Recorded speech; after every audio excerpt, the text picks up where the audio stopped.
Bienvenidos al podcast de Israel Casa Integral. Estamos muy contentos de que puedas escuchar una palabra del Eterno en el programa del día de hoy. Te invitamos que visites nuestra página web en israelcasaintegral.com para ver la gran cantidad de recursos que queremos que obtengas para tu crecimiento espiritual. Vayamos ahora al parashá del día de hoy. Estamos en el libro de Devarim, en el capítulo 16, y avanzaremos desde el verso 18 en este parashá hasta el capítulo 21, verso 9. Obviamente no vamos a poder abarcar todo el contenido sin incluir, por supuesto, también Haftará y Brit Hadasha. Solamente veremos algunos conceptos básicos fundamentales de este extraordinario y apasionante contenido del libro de Devarim llamado Jueces. Shoftim, jueces, Shotrim, policías. Ya vamos a entrar a ese detalle. Acompáñenme un momento a la lectura inicial en el libro de Devarim, Deuteronomio, capítulo 16, verso 18. Dice la palabra. Hay un título muy importante, siempre me gusta resaltar los títulos, porque los títulos, por supuesto, fueron colocados allí para que podamos comprender el contexto de lo que vamos a leer. Administración de la justicia. Observen que estos títulos tienen que ver muchísimo, por supuesto, con el tiempo de hoy. La administración de la justicia. Jueces y oficiales pondrás en todas tus ciudades que Adonai tu Elohim te dará en tus tribus, los cuales juzgarán al pueblo con justo juicio. Aquí, por favor, le pido, hermanos, subraye este texto. No fuerces el derecho.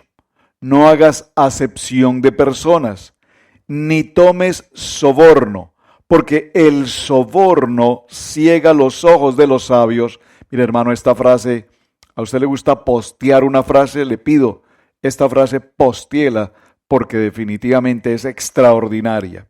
El soborno ciega los ojos de los sabios y pervierte las palabras de los justos. Escríbalo, por favor. Libro de Devarim, capítulo 16, verso 19. Verso 20. La justicia seguirás para que vivas y heredes la tierra que Adonai te da. No plantarás ningún árbol para acera. Quiero concentrarme un poco en este punto, cerca del altar, Adonai tu Dios, que tú te habrás hecho. Ni te levantarás estatua, lo cual aborrece a Adonai. Muy bien, pues qué mejor parashá que este, para mí en lo personal, que tiene que ver con el estudio de la jurisprudencia, que tiene que ver con el estudio del derecho penal, civil, contencioso administrativo, la industria del derecho internacional político. Todo está relacionado en este aspecto. Es interesante notar, mis amados, y voy a hacer la pregunta, y por favor, mientras voy desarrollando el tema, usted conteste en el chat a esta pregunta. ¿Por qué razón Adonai, nuestro Elohim, se tomó el tiempo a través de Moshe de escribir este parashá respecto de los jueces?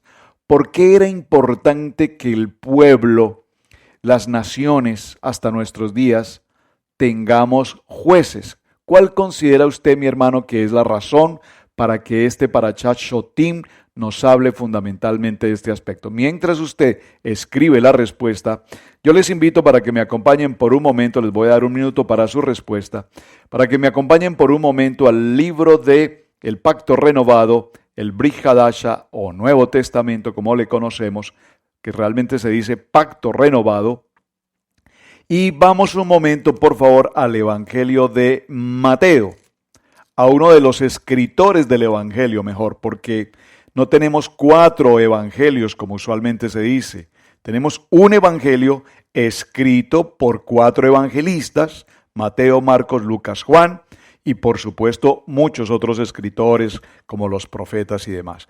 En el libro de Mateo, en el capítulo 5, verso 38, por favor, léalo conmigo este texto. Dice, el amor hacia los enemigos, título, oísteis que fue dicho, ojo por ojo, diente por diente. Probablemente esta frase usted la ha escuchado en muchísimas ocasiones, en cualquier parte. Estoy seguro que en las naciones que nos están escuchando, que nos están viendo en este momento, al norte, al sur, al este, al oeste, esta frase que pareciera un refrán, ojo por ojo, diente por diente, ojo pelado, decíamos por allí alguna vez, ojo pelado. Ojo por ojo, diente por diente parece un refrán de los dichos populares, pero realmente observen que es un texto bíblico. Esto es muy interesante porque a muchos textos bíblicos los tomamos como refranes o como refrán, y a muchos refrán o dichos populares los tomamos como texto bíblico que no son texto bíblico. Un ejemplo, ayúdate que yo te ayudaré. La Biblia dice ayúdate que yo te ayudaré. No, eso no dice la Biblia, por lo menos en ese texto, ¿verdad? Y aquí sí hay uno que parece que no lo dice, pero que sí está escrito. Lo voy a repetir. Ojo por ojo, diente por diente. Pero yo os digo, no resistáis al que es malo. Antes, a cualquiera que te hiera en la mejilla derecha, vuelve también la otra. Y al que quiera ponerte en pleito y quitarte tu túnica, dale también la capa. Y a cualquiera que te obligue a llevar carga por una familia, ve con él una milla, dije algo mal, voy a leer nuevamente. Y a cualquiera que te obligue a llevar carga por una milla, ve con él 2. Verso 42, al que te pida, dale, y al que quiera tomar de ti prestado, no lo rehuses. Oísteis que fue dicho, amarás a tu prójimo y aborrecerás a tu enemigo. Pero yo os digo, observen, aquí Adonai, Yeshua está hablando de un dicho popular. Este podría ser un refrán, si me permiten decirlo en ese término. Veámoslo de nuevo. Verso 43. Oíste que fue dicho, amarás a tu prójimo. Es muy fácil amar a mi prójimo cuando se trata de mi esposo, mi esposa, mi hijo, mi hija, un gran amigo, un familiar, un primo. Es fácil amarlo. Pero aborrecerás a tu enemigo, porque enemigos tenemos, amigos buscados, amigos encontrados y amigos gratuitos. Amigos, toda clase de amigos aparecen en el camino. Y el dicho popular dice, aborrecerás a tu enemigo. Y eso quedó marcado en el inconsciente de la humanidad, aborrecer al enemigo. Pero ¿qué nos dice Yeshua? ¿Qué nos dice la palabra? La palabra dice, pero yo, la Torah viviente, Yeshua HaMashiach, dice, amad a vuestros enemigos,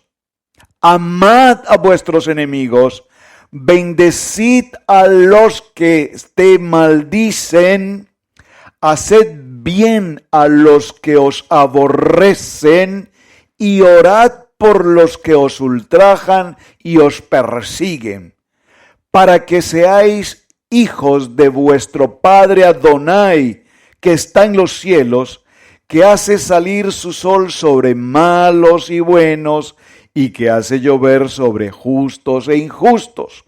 Porque si amáis a los que os aman, ¿qué recompensa tendréis? Es tan fácil amar al que me ama, pero mi recompensa está cuando amo a quien es mi enemigo. ¿Qué recompensa tendréis? ¿No hacen también lo mismo los publicanos? Si saludáis a vuestro hermano solamente, ¿qué hacéis de más? ¿No hacen también así los gentiles? Sed pues, mis amados hermanos, Israel, casa integral, vosotros perfectos, como vuestro Padre Adonai, que está en los cielos, es perfecto. Observen, tomé un texto del Brit Hadasha para introducir el libro de Jueces, porque allí estamos viendo que hay una aplicación de expresiones populares y lo que Yeshua dice a las expresiones populares, es decir, todo lo contrario. Mientras las expresiones populares nos llevan a odiar, a maldecir, a aborrecer, a negar, a no servir, Adonai nos envía inmediatamente una palabra toraica, una palabra del Padre Eterno en una dirección totalmente opuesta y nos dice: dale, ámalo, bendícelo, apóyale, ayúdale, sírvele, en todo cuanto necesite, esté atento. Y a todo esto le llamamos ministerio. Ministerio no es estar aquí sentado en una plataforma dirigiendo un mensaje, parte del ministerio obviamente, pero ministerio es todo cuanto hacemos diariamente en nuestra vida normal, ordinaria del día para servir a Adonai. Eso tiene que ver con principios básicos, como los principios de moralidad, como los principios de ética, como los principios de cordialidad. ¿Saben? Servir es decir, buenos días, buenas noches, muchas gracias, por favor, primero usted. Esas normas básicas de convivencia son parte del ministerio que todos realizamos en la educación y en la cultura cuando atendemos a otras personas. ¿Hay alguna respuesta, Pastora Pili, a la pregunta? Todavía no, pero por favor, era para contestar de manera inmediata. Entonces voy a tener que hacer la pregunta y a su vez darme la respuesta. ¿Por qué es tan importante que Adonai, nuestro Hashem, haya decidido hacer un nombramiento de jueces? ¿Por qué, mis amados hermanos? Porque según lo que leímos en el Brit Hadasha, las personas estaban acostumbradas a una ley llamada la ley del talión, ojo por ojo, diente por diente, es decir, si me la haces, me la pagas, es el dicho popular. Entonces, Adonai considera que si el hombre mantiene una mentalidad del mundo, una normatividad del mundo, una ley callejera, si me permiten usar esa expresión, definitivamente la humanidad se devoraría absolutamente entre sí. De tal manera que Adonai considera fundamental hacer el nombramiento de jueces que establezcan justicia, que establezcan bondad, que establezcan misericordia, que mantengan el orden de tal manera que la comunidad, el pueblo, puedan vivir unánimes en armonía. Es muy interesante, mis amados hermanos, ¿por qué? Porque cuando nosotros miramos el contexto de la Torá, recordemos que la Torá fue escrita por Moshe a un pueblo hebreo, ¿verdad? A un pueblo hebreo.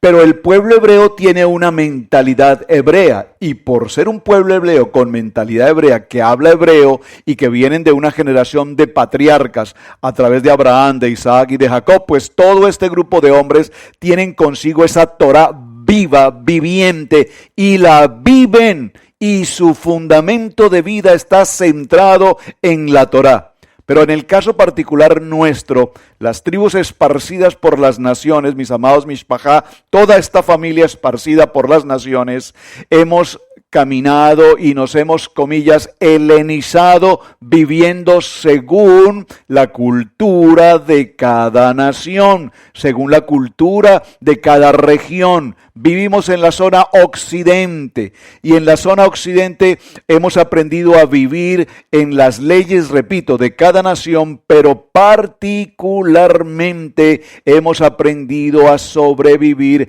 en nuestras propias leyes. Y allí tenemos el caos. En el principio creó Adonai los cielos y la tierra, e inmediatamente en el verso 2 de Bereshit, capítulo 1, nos dice que esa tierra ya era un desorden, estaba vacía, estaba absolutamente en la oscuridad. Porque el mundo, en la cultura de su propio ejercicio, de su propia ley, de la ley del hombre, vive en una ley de no piedad, vive en una ley de acusación, vive en una ley de venganza, vive en una ley de autoridad en el que yo soy yo y nadie me dice lo que yo debo hacer. Así es que vemos cómo en este parashá un juez establecido por Adonai es una persona que debe cumplir unos requerimientos extremadamente importantes. Entre ellos, el más importante, por supuesto, son tres, pero el más importante, que sea un hombre absolutamente entregado, que viva la palabra, que conozca la palabra, que la palabra sea su testimonio de vida. Debe ser entonces un varón kadosh, un hombre sadik, un hombre temeroso de Adonai. Esta será la primera característica de un juez. Debe tener entonces una identidad, un nivel elevado de Torah. Por favor, no estoy diciendo un nivel elevado del derecho penal, del derecho romano, del derecho constitucional en el occidente de los hombres. Estoy hablando de un hombre llamado con un propósito a través de la Kadosh Torah para que sea él ejerciendo, según los Misbot, 613 ordenanzas, estableciendo el estilo de vida de una comunidad bajo la dirección del Eterno, de Adonai. Es decir, que este juez debe mantener una comunión de oración, de tefilá permanente con el rey, para que cuando haga justicia sea justo, y para que se haga una justicia justa debe hacerlo conforme a la palabra escrita, número 1, y posteriormente veremos conforme también a la palabra escrita en el sentido de la Torah, y también conforme a la palabra oral escrita por los mismos jueces. Es lo que en el derecho hoy conocemos como la jurisprudencia. Permítame hacer un pequeño paréntesis. La jurisprudencia básicamente es lo siguiente, hermanos. Cuando en el derecho existe un caso, vamos a plantear un caso, por ejemplo, una situación de homicidio. Una situación de homicidio que tiene ciertos parámetros o ciertas características. Los jueces consideran el caso del homicidio, revisan, evalúan y consideran las pruebas y los testimonios periciales, es decir, los técnicos, los chotrín, la parte judicial, los chotrín, los policías que cumplen una labor de investigación, de recolección de material probatorio, que recuperan todo el contenido de la prueba y se la presentan al juez. El juez, considerando que todo ese experticio probatorio tiene validez, que es plena prueba, entonces el juez tomará una decisión con respecto no a lo que él considera humanamente, sino con respecto a lo que los chotrín, los oficiales, los sheriff, los investigadores han recopilado de pruebas para que él pueda tomar una decisión. Esto es apasionante. Por lo tanto, repito, debe siempre pronunciar una sentencia justa de acuerdo a lo que la Kadosh Torah establece. Es lo que se llama también la halajá. La halajá son casos similares, circunstancias parecidas, circunstancias relativamente aproximadas que están escritas en muchos libros de los cuales un juez puede decir, oh, conocí un caso muy similar a este, voy a tomar esa jurisprudencia, esa halajá la voy a tomar, voy a leerla para saber cómo se dio el fallo, la sentencia de ese caso, y considerando esa sentencia de acuerdo a lo que la Torah me dice, entraré a tomar mi decisión. De tal manera que cuando el juez considera esa decisión, repito, debe tener siempre en su corazón el principio fundamental de la Torah. No puede culpar o juzgar simplemente por culpar o determinar. Esto es muy importante, por eso cuando vamos a entrar a los detalles, yo estoy parafraseando un poco todo el tema porque no quiero entrar puntualmente, se nos extendemos mucho, pero el juez, cuando un juez está dentro de un proceso, dentro de una decisión que debe tomar, no puede tener en cuenta específicamente a la persona, si es persona cercana a él, puede incluso hoy declararse impedido. No puedo tomar una acción respecto de esta persona toda vez que es un familiar, es una persona muy allegada a mí, me siento impedido para tomar una determinación al respecto. Entonces el juez no podrá hacer acepción de personas en el sentido de que yo a esta persona no la trato o no. Debe ser absolutamente imparcial, pero si dentro de la situación hay una persona desde el punto de vista sanguíneo, cercano, familiar, el juez puede tomar esa consideración para considerarse a su vez, repito, inhabilitado. El juez tiene entonces que condenar a una persona acusada y absolverlo como inocente o como culpable. Atención a esta frase que me parece muy interesante que usted la tenga presente. Usted ha escuchado hoy, mis amados hermanos, seguramente en las noticias, que se dice la persona tal que había sido enjuiciada o culpada por conceptos, por ejemplo, de fraude o por conceptos de corrupción o lavados de dinero, el juez consideró que no es culpable. Observen, hay una diferencia entre no ser culpable y ser inocente. ¿Lo capta, Pastora Pili? Sería muy interesante entrar allí, pero esto es una clase de derecho y yo sé que no me quiero ir por esa sección. ¿Me lo permiten? Observen, cuando un juez falla, no es culpable, lo que está queriendo significar es que no se encontraron las pruebas suficientes para acusarlo. ¿Vamos bien? Si el juez falla, es inocente, entonces el juez tiene absoluta claridad y severidad de que su fallo es perfectamente emed, verdadero. La persona es inocente. Entonces, cuando usted escuche noticias, fue hallado culpable, fue hallado inocente o fue hallado no culpable, ya sabes tú, esa persona probablemente sí lo hizo, pero no lograron conformar o corroborar las pruebas necesarias para declararlo a sí mismo culpable. El juez no hace mucho sin un cuerpo policial. Esto es muy importante. Un juez, hasta nuestros días, los jueces, las Cortes Supremas, los magistrados, los fiscales, deben estar rodeados de un cuerpo. Por eso la palabra dice, nombrarás jueces y policías, chotín y chotrín. ¿Para qué? Para que la policía o los asistentes judiciales del juez, en este caso, tengan la responsabilidad de cumplir las ordenanzas. Es decir, el policía ejecuta, por ejemplo, una orden de captura. El juez da la orden, expide la orden de captura y la policía hace la labor. Esa es la función que estamos encontrando aquí en Devarim en el tema para el día de hoy. El policía entonces apoya, el policía no toma determinaciones, el policía no condena, el policía simplemente ejecuta las acciones y decisiones que el juez evidentemente ha tomado. Muy bien, esto es como un abrebocas a todo lo que vamos a considerar en el tema. Es importante, mis hermanos, recordar que cuando empieza la historia del pueblo de Israel, recordemos que empezamos por los patriarcas, Abraham, Isaac, Jacob. Posteriormente pasamos a los jueces y según el número de población en las diferentes ciudades, asimismo existían determinados números de jueces según el número de población. Posteriormente viene el tiempo de los reyes y posteriormente viene el tiempo de los profetas. Esos 4 niveles, yo le pido por favor tome nota porque esto que acabo de mencionar es muy, pero muy importante que usted lo tenga presente. Primero, el tiempo de los patriarcas. Posteriormente, ahora en Chotín, donde estamos, empieza el tiempo de los jueces. Seguidamente, después de los jueces, tenemos reyes y después de los reyes tenemos a los profetas.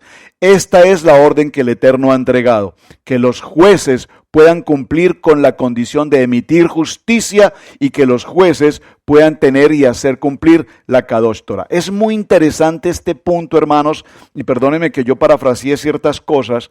¿Por qué? ¿Por qué el Eterno permitió los jueces para el pueblo de Israel? ¿Y por qué el juez tiene que ser un conocedor de la Torá? Porque para el pueblo de Israel no es lícito, para el pueblo de Israel no es válido, no tiene, digámoslo, presentación que sea juzgado por un juez del mundo. ¿Qué sucede hoy en nuestros tiempos, en el siglo, en el 2020, que estamos en este Parashá 2020? ¿Qué pasa hoy? Un problema de familia, por ejemplo, ¿quién lo atiende? ¿Una sinagoga? ¿Un juez? ¿Un rabino? ¿Un ministro? ¿Un pastor? ¿Un maestro de la Torá? No.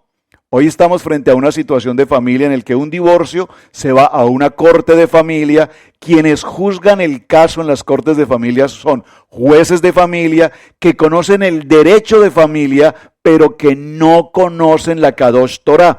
Por lo tanto, las decisiones que los jueces tomen en las diferentes áreas, penal, migratoria, civil, etcétera, serán determinaciones de hombres, desde el punto de vista de la administración de la justicia, que es el título con el que da comienzo este parashá. Pero Adonai quiere que el pueblo de Israel sea debidamente juzgado por jueces de Israel. Por eso cuando hay conflictos entre hermanos, y los hemos vivido en muchas ocasiones aquí mismo, en casa, y sé que muchos de ustedes, hermanos que me escuchan, han tenido algún tipo de contrariedad, de dificultad muy delicada con otro hermano, porque es que un problema entre hermanos es algo terrible. Se facilitó, por ejemplo, un préstamo de dinero y el hermano no pagó ese dinero y entonces viene un problema espiritual, viene un conflicto de la congregación, viene un conflicto entre hermanos en la fe como creyentes y terminamos posteriormente en un asunto de demanda, y cuando entramos a una demanda nos salimos del shotín, del juez de la palabra, y nos vamos a los jueces del mundo, y los jueces del mundo no tienen ningún valor en establecer si usted es un hombre creyente o si usted no lo es, absolutamente para nada. Por eso la prioridad de un juez es que sea un conocedor absoluto de la Torah, y esto me parece maravilloso. Ahora bien, es importante que veamos algunos aspectos que vamos a definir hoy. La palabra mishpah, que muy seguramente usted la ha escuchado con frecuencia, se refiere a los escritos de la ley, es decir, a aplicar profunda y detenidamente la ley escrita. Recuerden que tenemos 613 misbot. En el caso de esos 613 misbot, por ejemplo, para el parashá que tenemos justamente hoy, hay 41 misbot establecidos en este parashá, de los cuales solamente hoy rigen 11. Los demás no están presentes. Recuerden que no hay templo, etc. Pero, por ejemplo, ¿cuáles tenemos hoy? No te harás altares, por favor. No podemos levantar altares. ¿Usted ha visto algún altar cercano a su casa? De pronto en su sala, en su casa en particular, en ciertos lugares, altares. Por todas partes vemos que ya estamos incurriendo en la omisión de esta norma de la palabra shotín. No asentarse a vivir en la tierra de Egipto. Miren qué interesante. La prohibición de adivinar el futuro, por favor, es una prohibición toraica dentro de los 613 misbot que debemos tener presentes. No es permitido para un creyente en Torah, en la palabra de Adonai, estar buscando el horóscopo, la adivinación, incluso con todo respeto. Miren, por favor, me quito mis lentes para que me vean a los ojos y tengamos claridad en esto.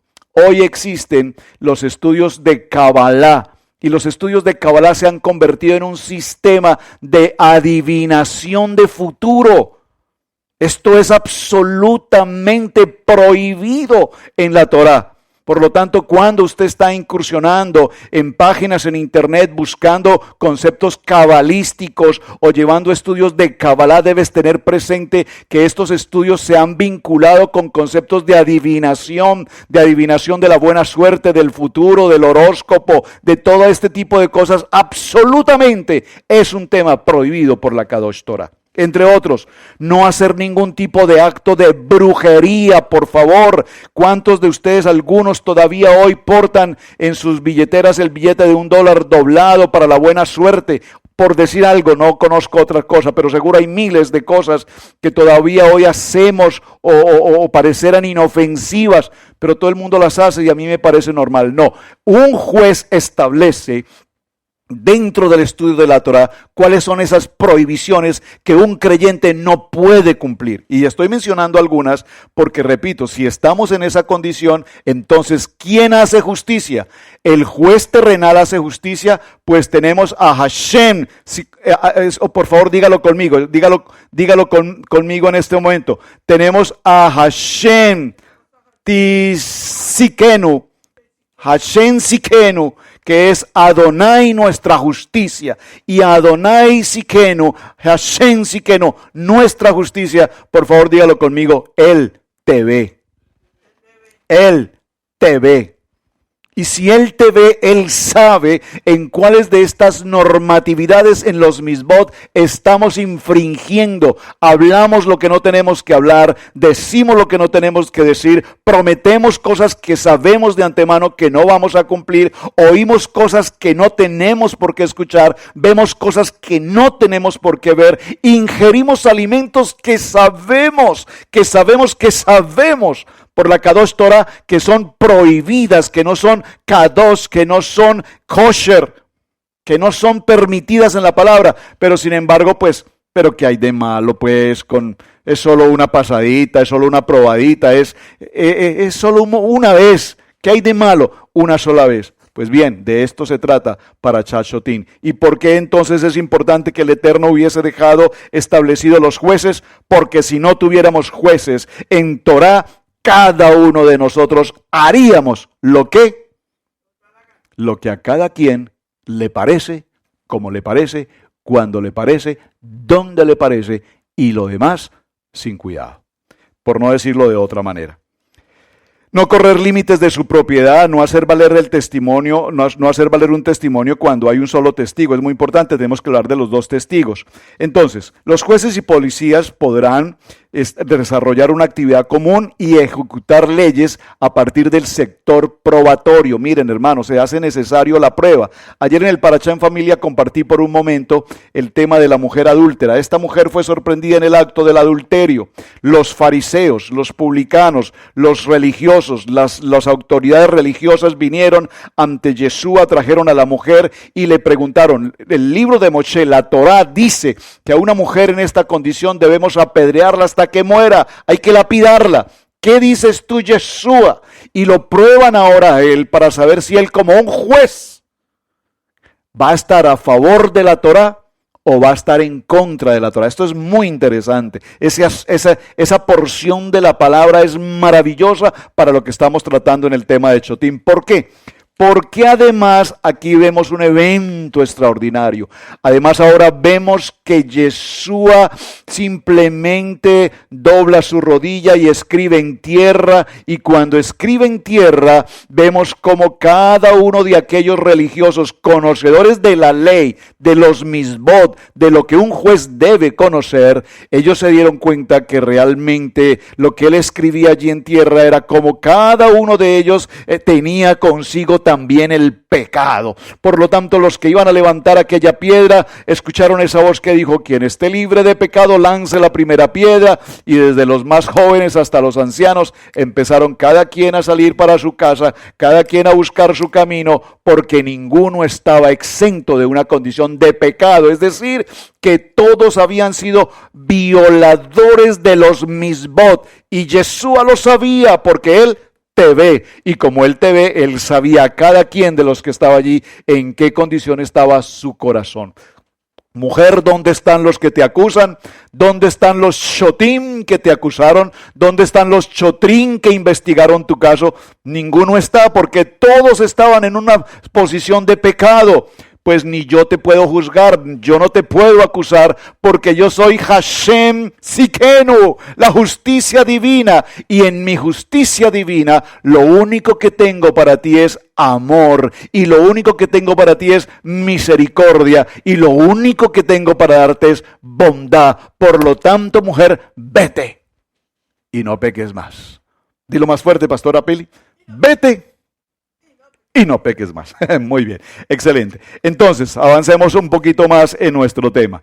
Es interesante que todos los pueblos, por lo menos con 120 residentes, tenían un pequeño Sanedrín, es decir, una corte compuesta por 23 jueces con poderes para dictaminar veredictos extraordinariamente importantes. Los jueces, repito, eran apoyados por los chotrín, ya lo mencioné, y vemos en este caso cómo hay algunas prohibiciones. Quiero mencionar algunas de las prohibiciones, las más básicas. Miren esta tan interesante, hermanos. Es prohibido plantar árboles en el Bet HaMidrash. Hoy vemos que el tema de los árboles es muy interesante. Uno se preguntará, pero ¿por qué era prohibido plantar los árboles alrededor del Bet HaMidrash? ¿Por qué? ¿Por qué? Porque hoy tenemos el tema, por ejemplo, de la adoración del árbol en la época de Navidad.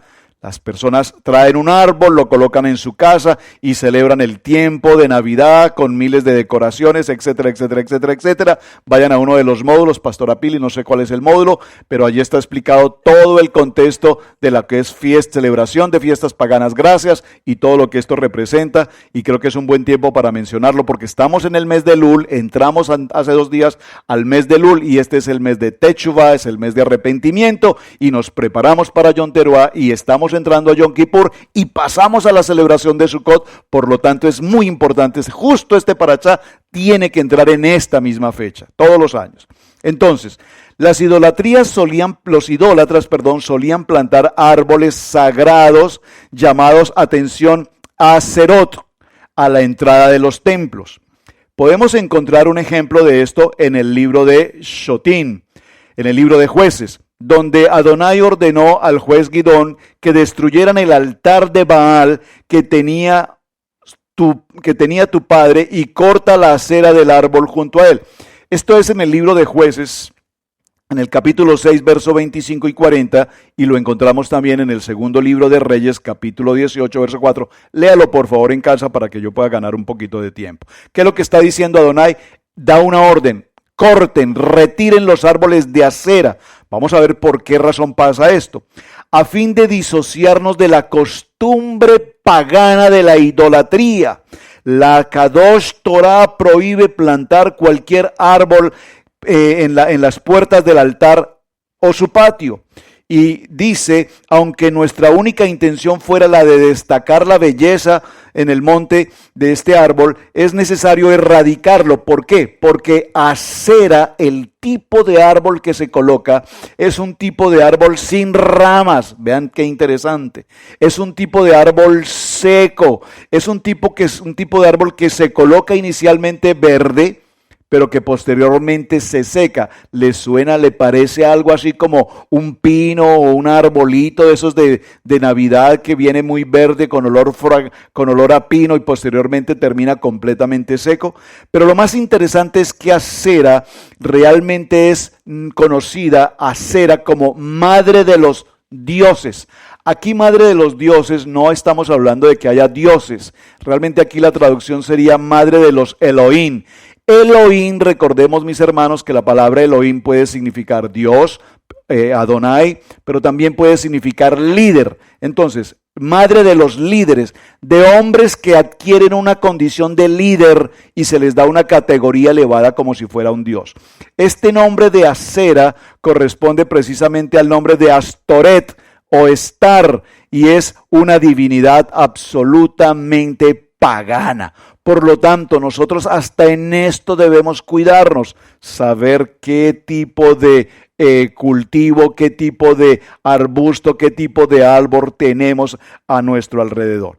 La segunda prohibición, atención muy interesante, es colocar en nuestros lugares de vivienda, de congregación, etcétera, elementos de matzeba. ¿Qué es la palabra matzeba de hebreo? Es algo así como decir estatuas, imágenes, monolitos de piedra, etcétera, monumentos a los que se les venera. Y es lo que usted sabrá perfectamente, como en la religión tradicional, cuando las personas ingresan a estos templos, comillas, lo primero que buscan es postrarse frente a cualquiera de estas imágenes de cera, de arcilla, de barro y rendir idolatría. La idolatría, el adulterio y el homicidio son los 3 pecados de mayor categoría dentro del contexto de la Torah. No quiero decir, repito, que haya uno más grande o uno más pequeño, quiero decir que estos 3 en particular tienen una connotación extremadamente delicada. Entonces la Torah nos cuenta que nuestros patriarcas en algún momento, recordemos la historia maravillosa de Jacob, cuando salió de la casa de Labán, recuerdan que su hija tomó los ídolos que él tenía. Eran ídolos obviamente paganos con los que él desarrollaba todo tipo de brujería, adivinación y todo tipo de paganismo, para que no entremos en más detalles.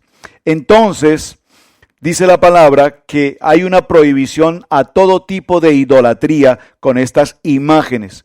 Y la Torá nos entrega citas y leyes y misbot en los que se prohíbe también incluso sacrificar un animal que tenga mancha, que esté enfermo, que esté anormal. Hay una prohibición también. Esto es parte del trabajo de un shotín. No corromper el juicio, no se puede corromper el juicio, hermanos. ¿Cómo puedo presentar un caso de corrupción de juicio? Observen. Si dentro de una circunstancia de juicio a una persona, no voy a poner un caso sencillo. Hay un rey. Un rey, pues obviamente tiene un reino, vasallos a su servicio, siervos, voy a ponerlo así. Y uno de esos siervos cometió una falta grave, homicidio. Se hace el juicio. Viene entonces el juicio porque se sabe que ese siervo cometió un homicidio. Llámese en defensa propia o llámese en acción voluntaria, en asunto doloso. Cuando viene el asunto de la corte, cuando el juez en la corte va a determinar la condena, entonces el rey se hace presente en esa corte. El juez simplemente se hace presente en la corte porque quiere escuchar el momento en que ese juez libere o condene a su siervo. ¿Qué sucede? Todas las pruebas establecen que el siervo fue evidentemente quien mató a esa persona. Pero ¿qué sucede? Ese siervo es un siervo preferido del rey. Por lo tanto, el rey, siendo la máxima autoridad, está presente en la sala, está escuchando el testimonio, los testimonios de como mínimo 2 testigos de credibilidad y de pruebas que establecen la situación. ¿Qué pasa aquí? Cuando el juez va a determinar la culpabilidad o no, lo declara finalmente inocente, aunque las pruebas demuestran lo contrario. ¿Por qué se sucede eso? Porque el juez se sintió, ¿cómo puedo decir la palabra, pastor? Ayúdame. Se sintió coaccionado, se sintió presionado, se sintió manipulado por la presencia del rey. Y dijo, si yo condeno al siervo predilecto del rey, muy probablemente este rey ordenará mi salida de mi labor como juez, así es que prefiero dejárselo libre y quedar amigos. Entonces, una de las condiciones de un juez, según lo establece la Torá, no puede ser parte ni de un soborno, ni puede permitir que circunstancias externas influyan en su decisión de tomar acción directa según lo escrito por la palabra. No aceptar sobornos, no plantar el árbol de acera, no colocar una matza, ya lo vimos los monumentos, no sacrificar animales defectuosos, y esto es básicamente lo que él nos ordena. Ahora, hay castigos extremadamente delicados que un juez debe establecer cuando se trata de un asunto de idolatría. Por lo tanto, cuando el juez ejerce justicia, varios de los conceptos que el juez puede considerar según el grado de gravidez, de delicadeza de la idolatría, hay niveles con respecto a la idolatría, entonces su pena puede ser una pena de muerte. Hay varias formas como puede morir. Puede morir quemado, puede morir ahorcado, puede morir lanzado a un vacío, puede morir apedreado. Hay varias formas como puede ser condenado, repito, a una condición de muerte.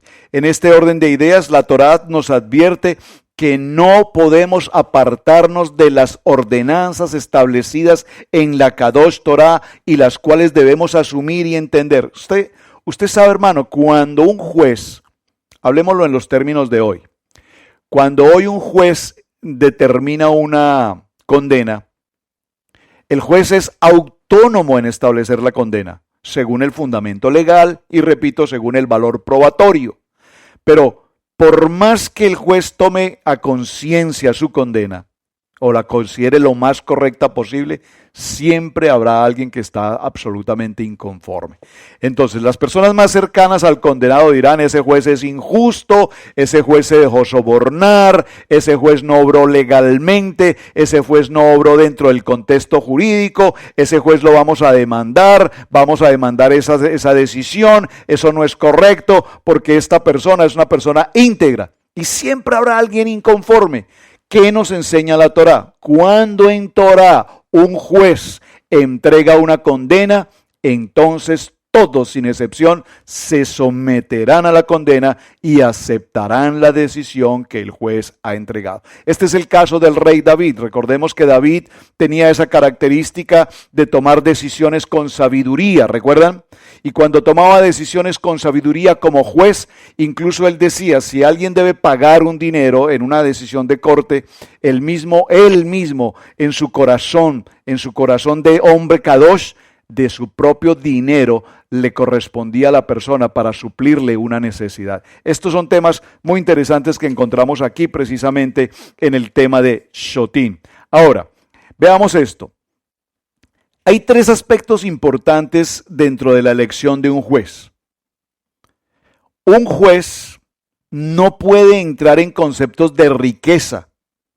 Un juez está sometido seguramente a un ingreso económico establecido, sí, pero un juez, en el caso particular de Salomón, veamos qué pasó. En el libro de Devarim, en el capítulo 17, verso 16, dice, un juez no aumentará para sí muchos caballos, ni hará que el pueblo vuelva a Egipto para tener muchos caballos, pues Hashem te ha dicho, jamás volveréis por ese camino. Tampoco aumentará para sí mujeres, no sea que su corazón se desvíe. Tampoco aumentará para sí grandes cantidades de plata u oro. ¿Qué vemos aquí, mis hermanos? El rey Salomón, nada más ni nada menos que el rey Salomón. Número uno, primero, tuvo muchos caballos e hizo que su pueblo volviera a Egipto para comprar más caballos. Qué interesante esto, hermanos. Esto me parece, Pastor Apilis, y lo puedo mencionar como un ejemplo práctico, sencillo. Yo no sé a cuántos de ustedes les puede gustar, por ejemplo, la comida china. Seguramente que a muchos. Nosotros lo hicimos por muchos años, por favor. Visitando el buffet chino, el restaurante chino. Y a la entrada de cada restaurante chino, ¿qué es lo primero que vamos a encontrar? El Buda. El dios pagano, la idolatría a la puerta de entrada. Y un creyente, en ese tiempo digamos cristiano, sin discernimiento, y digo sin discernimiento porque allí cuando íbamos a estos lugares, en el interior de cada lugar estaba lleno de todas las gentes, de todas las congregaciones que el día domingo salíamos de nuestra reunión y todos al restaurante chino y todos pasábamos por la puerta del paganismo, de la idolatría, del Buda y todos cristianos comiendo comida entregada a dioses paganos. ¿Lo hicimos? Sí. Pero ¿qué dice la palabra? Conoceréis la verdad y la verdad os hará libres. Ahora, cuando conocemos la verdad, yo no puedo permitir que mi vida, mi familia, nosotros podamos pasar a un lugar donde sabemos que hay una contaminación espiritual. Y esto lo hablo para la comida, esto lo hablo para la ropa, esto lo hablo para muchas cosas que a diario hacemos. ¿Cuántas veces nosotros compramos la ropa de vestir aquí en América, en los Yarcel, en las calles, ropas, etcétera, buscando probablemente algo de economía, pero lo que no sabemos es que son cosas absolutamente contaminadas. Todo esto nos lo enseña el Parashat Shotim, porque Parashat Shotim lo que quiere es que cuando nosotros caminemos en justicia, que cuando nosotros actuemos, obremos en justicia, en bondad y en misericordia. Y en esta palabra vemos entonces, mis amados hermanos, que el juez Salomón se excedió, hasta 40,000 caballos podía tener a la vez. Era excesivo, obsesivo la afinidad que él tenía hacia el tema de los caballos, de origen totalmente egipcio por demás. Además, ¿qué pasó con el rey Salomón? Tuvo mujeres. ¿Cuántas mujeres? Miles, dicen más de 1,000 mujeres esposas, entre concubinas y demás. Y estas mujeres a la final, ¿qué pasó con ellas? Lo llevaron a incurrir en un contexto de idolatría a los dioses que estas mujeres obviamente idolatraban. ¿Qué hizo además? Tuvo extremadamente riqueza y oro. Y estos tres aspectos que estamos mencionando acá fueron las circunstancias que se utilizaron en la vida del rey Salomón para entrar en una condición totalmente de pecado. Hubo arrepentimiento, pero recordemos que Él pasó por toda esta circunstancia. ¿Por qué el Eterno permitió que supiéramos esta historia? Porque es importante recordar que Él no era un hombre perfecto, era un hombre, era un rey, fue elegido, fue escogido, pero su vanidad, su egoísmo, su ego, su yo, lo llevó a incurrir en todos este tipo de situaciones, entre las cuales estuvo desconocer los principios y el fundamento de la Kadosh Torah. Hoy nosotros estamos aquí, mis amados hermanos, en este siglo XXI. Un principio básico y fundamental que hoy como creyentes en sendas antiguas, raíces hebreas, raíces de nuestra fe, como tú le quieras llamar, empezamos a entender que caminamos por un camino completamente nuevo, que yo estoy haciendo el tikkun de mi vida, estoy buscando un cambio de mi vida, y cuando yo busco un cambio de mi vida, estoy buscando un estilo de vida conforme a ¿qué? Conforme a lo que el mundo piensa, conforme a lo que el mundo hace, conforme a lo que hacíamos en otra situación de nuestra historia pasada, no, conforme a lo que la Kadosh Torah nos enseña. Este es el tiempo, hermanos, en que necesitamos volver por el camino y reencontrarnos con nuestras raíces en la palabra, en la Torah, y dígalo conmigo, porque Yeshua HaMashiach es la Torah viva, es la Torah viviente, y porque Él es la Torah viviente, entonces aprendemos que lo santo es santo y lo inmundo es inmundo, y aprendemos a diferenciar el día de la oscuridad, y aprendemos a diferenciar lo que es de Adonai y lo que le pertenece al mundo, y no nos podemos contaminar con esa circunstancia. Por favor, dígalo conmigo, Yeshua HaMashiach, el profeta, Yeshua HaMashiach, nuestro Adonai, dice la palabra. Antes notamos que cuando la Torah fue dada, en Matán Torah, recuerden, en el monte de Sinaí, la entrega de la Torah, Matán Torah, el pueblo pensó que ellos morirían al oír la voz de Adonai.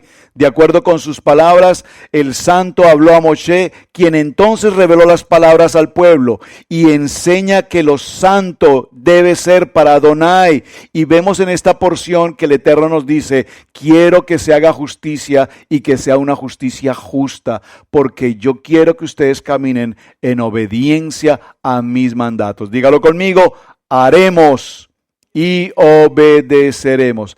Esta porción que estamos leyendo de Shotín nos muestra con absoluta claridad que Yeshua HaMashiach, dígalo conmigo, que Yeshua HaMashiach es nuestro juez, que Yeshua HaMashiach es misericordia, que Yeshua HaMashiach es Sedek, justicia, que Yeshua HaMashiach es Sedaká, que es Sedaká, solidaridad, Sedakat, justicia, y Sedaká, ofrenda, que Él es el que está con nosotros, siempre librándonos de toda condición de pecado, de toda condición pecaminosa. Mis amados hermanos, sometámonos a la justicia divina.